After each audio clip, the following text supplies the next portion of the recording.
known as Chaz. I think they switched their name to Chop, but I'm told they went back to Chaz, was a failed 4-week Democrat experiment by the radical left, and the results are in. Anarchy is anti-American. Law and order is essential. Peace in our streets will be secured. While the Democrat mayor of Seattle proclaimed that Chaz was to be, quote, the summer of love, in fact, it was not. And other failed Democrat politicians also remained passive or even silent in the face of anarchy. But while that happened, President Trump set the tone. Law and order must prevail to preserve peace in our streets. The president is not the Democrat governor of the state of Washington. The president is not the Democrat mayor of Seattle. But nevertheless, the president must lead by example and be prepared to act in the face of failed Democrat leadership, which is what we saw in Democrat Seattle and Democrat Wisconsin. President Trump has always stood on the side of law and order, and we are pleased to report that law and order has prevailed and Seattle has been liberated from the anarchist. In President Trump's America, autonomous zones will have no sanctuary. The BAZ, B-H-A-Z, which stood for the Black House Autonomous Zone across from the White House, was swiftly dismantled. 100 anarchists were arrested for rioting and destruction of federal property here in D.C. I believe that number is now above 300. 4 men have been charged in federal court for attempting to tear down the statue of Andrew Jackson in Lafayette Square, and there are 200 open domestic terrorism investigations. You contrast the president's vision of law and order to that of the failed Chaz experiment and anarchy. And here's what you find in the failed Democrat experiment that took place out in Seattle. The Seattle Times said the shooting at Seattle's CHOP protest tragically killed a 16-year-old boy, leaving a 14-year-old seriously injured. That's what happens in an autonomous zone. The police chief, Carmen Best, who did a marvelous job winding down the CHOP zone, noted that CHOP has become lawless and brutal and enough is enough, and she took action. According to reports, quote, police also investigated several vehicles circling the CHOP zone with people inside carrying firearms and wearing body armor. This was no, quote, summer of love, as the Democrat mayor in Seattle said. And President Trump compelled action. He has said, take back your city now. If you don't do it, I will. He has said this is not a game. These ugly anarchists must be stopped immediately, move fast. And finally, the Democrat mayor in Seattle, who was long delayed, finally gave the order to dismantle the Chaz, and it was an admission. It was an admission that President Trump's vision is right, that anarchy is wrong, and that law and order bring peace. And with that, I'll take questions. Kristen. Kayleigh, thank you so much. National Security Advisor Robert O'Brien said that the intelligence about the alleged Russia plot was being taken so seriously that U.S. allies were alerted and that it could impact military tactics. So how is that a hoax?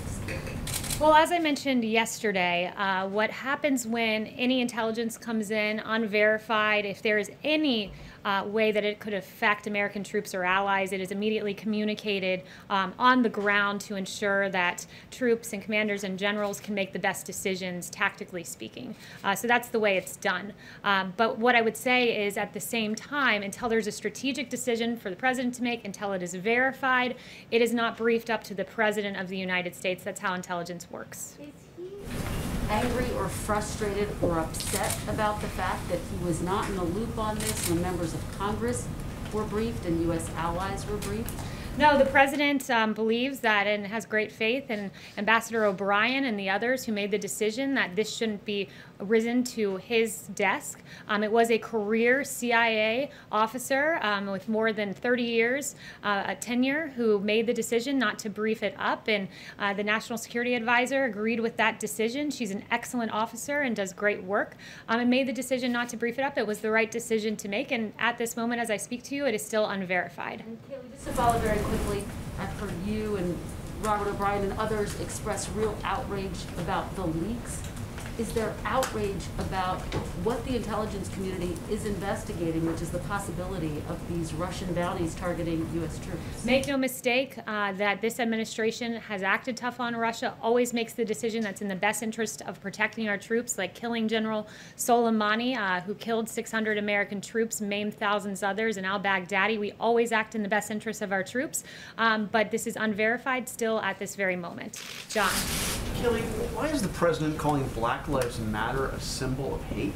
Well, what the president was noting is that that symbol, when you look at some of the things that have been chanted by Black Lives Matter, like pigs in a blanket, fry 'em like bacon, that's not an acceptable phrase to paint on our streets. Look, he agrees that all Black Lives Matter, including that of Officer David Dorn, Patrick Underwood, 2 officers whose lives were tragically taken amid these riots. All Black lives do matter. He agrees with that sentiment. But what he doesn't agree with is an organization that chants pigs in a blanket, fry 'em like bacon about our police officers, our valiant heroes who are out on the street protecting us each and every day. Americans of all races have protested in all 50 states around that phrase, Black Lives Matter, and the president is here calling it a symbol of hate? He's talking about the organization. I would note to you that the Greater New York BLM president has said if this country doesn't give us what we want, that we will burn down the system, and I could be speaking literally. I'd call that a pretty hateful statement. But Kayleigh, yes, he's not Ben. talking about the organization in his tweet. He says yes, the words. Ben. He says the words. Which, Black Lives Matter. what's the name of the organization again? Black Lives Matter. There you go. You just answered my question. Go ahead, Ben. Question on coronavirus. Earlier today, the president said, I think that at some point that's going to sort of just disappear, I hope. Is hoping that it will disappear the president's strategy at this point? No, the president's confident that it'll disappear. He's confident that he's put together a revolutionary, first-class team that is going to break through bureaucracy and get us a vaccine. He's confident that that will lead us to a place where we won't have COVID on our hands. And in fact, there was very pleasing news today from Pfizer and BioNTech that showed positive results for their vaccines. Dr. Fauci says that we're heading toward the 100,000 cases per day. So why does the president have evidence that it would just disappear? Well, Can you distinguish between a vaccine and it just disappearing? One thing I would note with regard to cases, we're aware that there are embers in the country. We're aware that there are places with rising cases, and that's why Dr. Birx is on the ground and others. We're continually assessing that. But one thing I would note is just that when you do test more people, you do identify more cases, and that is rapidly ongoing. We're testing more than 500,000 a day. To give you an example, on April 6th, really the height of the pandemic, we were doing 151,525 tests. One day, Thursday is the number that I have here, we conducted 637,587 tests. So when you have more than a 5-fold increase in tests, you have a greater identification of cases. Do you consider what's happening in Florida, in Texas, Arizona as embers? I would say that we see rising cases, we see embers around the country. We always knew that would come with reopening, but those who are identifying as positive cases do tend to be younger individuals, as the Vice President noted, and I think the increase in testing is part of the contribution to what we're seeing. Yes? Today, Mayor Bowser said her office is communicating with the Department of Interior about the 4th of July celebration, and it's not, in her mind, in keeping with CDC guidelines, as well as DC Department of Health guidelines. The White House has said over and over again we should look to our local authorities for how we should act.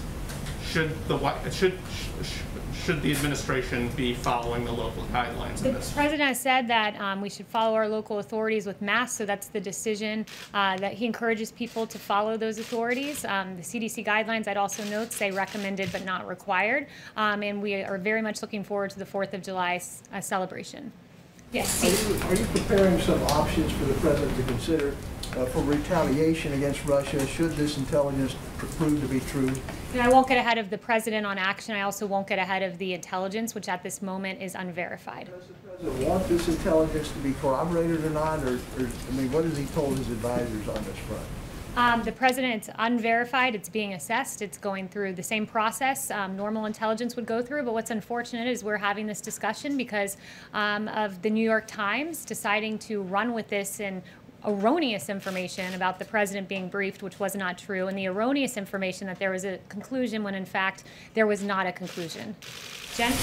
Yeah, Kayleigh, can you confirm that the CIA director and the NSA director will brief the Congressional Gang of 8 tomorrow about the Russia bounties? Yes, that is the plan. Two of them. Anyone else that will be briefing the candidate? I'm not entirely sure who else will be in that briefing. Say, does the president generally have confidence in the intelligence community's findings and conclusions about Russia? Yes, he does have confidence, and he's many times acted on verified intelligence, and there's times he's decided that it's in our strategic interest not to act. I'd give you the example of Soleimani and al-Baghdadi, and then the example of Iran shooting down, when Iran engaged in actions and the president said it's not time to engage because shooting down an entity is not the same as losing loss of civilian lives. Yes. Thank you. Thank you, Kayleigh. Shooting down a drone, excuse me. Yes. The president has come under criticism this week for statements that he has made that his detractors say are dog whistles to a certain segment of his base that he is trying to gin up for re-election. Those include comments like Kung Flu, our heritage, while talking about Confederate statues. And most recently, they include the video that I know you discussed in here the other day, but the video of a supporter of his using the term white power. So why hasn't the president denounced that video and called that a hateful statement? The president took down that video. That deletion speaks strongly, and what I would note, the president has repeatedly condemned hate. August of 2019, in one voice, our nation must condemn racism, bigotry, and white supremacy. These sinister ideologies must be defeated. Hate has no place in America. In April 2019, we have no tolerance for those who disrupt this peace, and we condemn all hate and violence, especially in our places of worship. August 2018, I condemn all types of racism. He's repeatedly done this. That specific video and said that that is hateful language that was used in it. He deleted it. The deletion speaks for itself. His repeated condemnations of hate speak for themselves, and this is a president who's repeatedly condemned hate and repeatedly encouraged for us all to come together. Yes. Thank you, Kayleigh. Did the president meet today with Senate Republican leader McConnell about the future recovery aid package? And is there any sort of agreement on additional unemployment insurance or stimulus payments? Yeah, so I have no announcements with regard to his meetings, but what I would say is he did mention that in a phase 4 he would be open to direct payments. On the point of unemployment insurance, one thing that he's concerned about is he does not want to see an incentive not to work, and enhanced unemployment benefits that Senator Schumer has suggested would be an incentive for people not to get back to work, and he wants to encourage people to get back to work. And at the same time, he's mentioned a payroll tax holiday, a big one for our workers that helps those who are on the lowest end of the payroll, would help the Americans who need it most. So those are some things he's talked about for phase 4. Yes. You used the word embers to describe the coronavirus, but yesterday another all-time record of 47,000 cases, and 4 times this week a new record. Why do you use the word embers when many people would say it's more like a wildfire? So I use the word embers because that is what the president has acknowledged that would happen around the country. You would see spikes across the country. He said at times you would see a fire across the country, embers, fires. But at the same time, I would note the increase in cases, or the increase in testing, 6-fold increase in testing. You identify more cases. I'd also note that Secretary Azar said that we've seen nationwide that fatalities at a 2-month low. So this is a different situation when those who are testing positive are younger. We have increased tests. We're aware where there are surges. That's why Dr. Birx is on the ground. But we believe we are equipped to handle what we see on the horizon. The president made a conscious decision to talk less about the virus. I think in his town hall with Sean Hannity, someone measured it was only 3 minutes that he discussed it. He tweets about it far less often than he used to. The president is not focused on talking, he's focused on action, and his administration has taken historic action with regard to the coronavirus. We have an excess amount of PPE, surge, we have a huge amount of ventilators in the stockpile, things that could never be done, we were told, have been done under this administration, testing more than 600,000 a day. This president has done a historic job with regard to the coronavirus. Lilith. Thank you. President yesterday tweeted that he's angry against China. There's anger against China in India also. So India has banned 59 apps from China, including TikTok. How does the president knows about it, and what are his views on this? So with regard to India and China, we're closely monitoring the situation. He is as well. Both India and China have expressed a desire to de-escalate, and we support a peaceful resolution of the current situation. And he said that China's aggressive stance along the India-China border fits with a larger pattern of Chinese aggression in other parts of the world, and these actions only confirm the true nature of the Chinese Communist Party. TikTok, India banning the TikTok app. No announcements on that. I would just point you to what Secretary Pompeo said earlier. Yeah. Yes. When can we expect the president to weigh in on Israel's plan to annex parts of the West Bank and the Jordan Valley? And how much does this delay perhaps have to do with the concern about setting evangelicals here in the United States, who, of course, are a really important part of the president's base in the election effort? Yeah, so I've not spoken to him about that specific issue, but he's a great supporter of Israel, and I would just leave it at that. But Kayleigh says that there could be something this week, so I'm just wondering what the delay is, and maybe you could weigh in on, there are concerns this could be the final nail in the coffin on a Palestinian state. Like, what is the president thinking about that? So no announcements on that front, and I won't get ahead of him on anything that would happen this week or beyond. Yes. The president has said in this room that he wants to meet the Taliban leadership. Now that world leaders are coming here again, is that on the cards? Is that going to happen soon? Is there a timetable? So again, I won't get ahead of the president on that. What the president wants is to see our troops come home from Afghanistan. He has been on the record being against keeping a sustained presence in Afghanistan. He does not believe in foreign adventurism and wars that drag on. He believes the ultimate way to secure our troops is to bring them home. Have the reports of the Russian bounties to Taliban fighters affected that calculus? That's unverified intelligence that's currently being assessed. Yamish? Hi, thanks, Kayleigh. The first question I have is two questions. The first is, on Monday, the president went after stripping racist names on buildings. On Tuesday, he went after a rule to combat racial segregation. And then today, he said that he described the words Black Lives Matter as a symbol of hate. Why is he digging in on race in this way? So first, I mean, if you're saying that the fact that he does not want to rename our bases, if you're considering that racist, then apparently 56% of America is as well, because 56% of America is against changing the name of U.S. military bases. He believes that our young men and women who left these bases overseas, many of whom lost their lives, and the last thing they saw was being on one of these military bases, that they should not be told that the base that they trained in, the last place they saw on American soil, was a racist institution, and that's a proposition the vast majority of America agrees with. Including him saying that the words Black Lives Matter, as we've noted, has been chanted in 50 states. Why is he saying that that's a symbol of hate, on top of all the other things that he's done just this week alone in terms of race? Well, is pigs in a blanket fry 'em like bacon racist? I mean, is that hateful? That is a hateful thing to say, I would argue. I would think the vast majority of America would agree with that, too. I think the vast majority of America would think it's hateful to say that we will burn down the system, and I could be speaking literally. I think the vast majority of America would agree with him yet again that holding up a severed pig's head is unacceptable.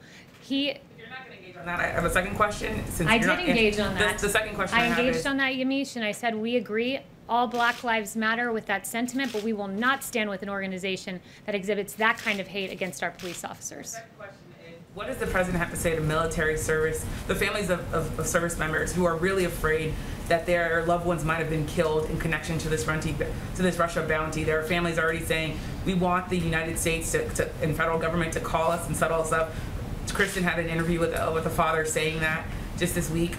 What is this president's message to the military families in this country? So that it's unverified intelligence. It's continually being assessed, and the Department of Defense has said they do not know of any Americans that have been killed in relation to this unverified intelligence that's currently being assessed. Yes, Janelle? Thank you, Kayleigh. The president has stated in past that he will not tolerate defunding police, and he said this multiple times. Considering that many Democrat-led cities have now done so, including New York City as of this morning, what does not tolerating this move look like from the president's vantage at this time? Yeah, I mean, speaking out fervently against it, and what it means is, this executive order gives additional funding to police departments if they meet certain standards. We want safe policing. We want to make sure that police officers are trained to de-escalate. That's why there is this supplementary funding in the EO that incentivizes and rewards police departments that train their officers in de-escalation, that get rid of chokeholds except when there's an incident of lethal force. But look, he stands firmly with America yet again on this, with 64% of opposing defunding the police. That's a huge number. 57%, according to another HuffPo YouGov poll, stand against it. And look, where America stands is here, where we're at a place where 64% of the nation are concerned that the growing criticism of America's police will lead to a shortage of police officers. That will harm all Americans. It's an untenable principle, and it's unacceptable when you have people like Representative Ocasio-Cortez really suggesting where the Democrat Party stands today, because taking $1 billion away from NYPD police officers wasn't enough for her. She wants to take it all away. She doesn't want police officers, and that's a really unacceptable proposition. USMCA also, it takes effect at midnight. What immediate changes is the White House hoping to see immediately starting tomorrow? And then are there any elements of the USMCA that may be hindered because of COVID-19? Now, the USMCA, today, that goes into effect. It's a huge deal. For years, for decades, NAFTA wreaked havoc on American society, closing our factories, hemorrhaging American manufacturing jobs. And the USMCA is a massive win. It will create 176,000 jobs, add $68 billion to the U.S. economy. 28,000 manufacturing jobs are expected to be added, and agricultural and food exports will increase by $2.2 billion, a big win for our farmers. So we expect to see that start to take effect. It's a big deal, and it's a reversal of decades of failed U.S. policy with the USMCA, the Trans-Pacific Partnership.